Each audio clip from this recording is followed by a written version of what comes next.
నా పేరు వెంకట్రావు అండి. పచ్చవాయి ఏరువాక సీడ్స్ అండ్ పెస్టిసైడ్స్ అండి. మనం విజన్ సీడ్స్ వారిది అయోధ్య అనే విత్తనం వేయడం జరిగింది.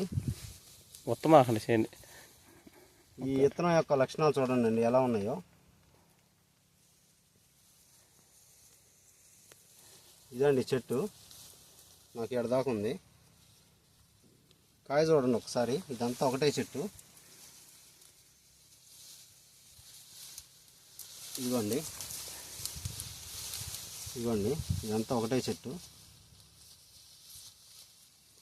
పిచ్చి పిచ్చి కాసింది.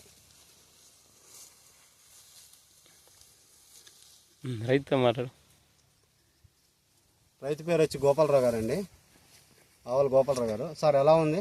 బాగుంది. ఇప్పుడున్న కాయ వరకు మీరు సుమారు ఎన్ని క్వింటాలు అవుద్ది అనుకుంటున్నారు? చేను ఎంత అండి ఇది? ఎకరన్నర. ఇప్పుడున్న కాపు వరకు మీ అంచనా ప్రకారం ఎన్ని క్వింటాలు అవుద్ది అనుకుంటున్నారు? 35 నుంచి 40 ప్రస్తుతం ఉన్న కాపు అయితే. ఉన్న కాపు వరకు అయితే ఒక 40 క్వింటాలు. ఓకే, పర్వాలేదా? వేసుకోవచ్చు, ఈ వెరైటీ వేసుకోవచ్చు. ఇప్పుడు మీ ఊర్లో ఎంతమంది వేసారు ఈ విత్తనం? ఈతం దాదాపు 7-8 మంది వేసారు. పర్లేదు, అందరూ ఇంతే ఉన్నాయా? అందరూ ఇంతే ఉన్నాయి. కొంచెం వేరే వాళ్ళే నల్లి ప్రభావం వల్ల కొంచెం నలుపు వచ్చినాయి, మంది నల్లి తక్కువ. కొంచెం పర్వాలేదు. ఓకే, వేసుకోవచ్చు అంటారు ఈ విత్తనం? వేసుకోవచ్చు. ఓకే, థ్యాంక్ యూ అండి.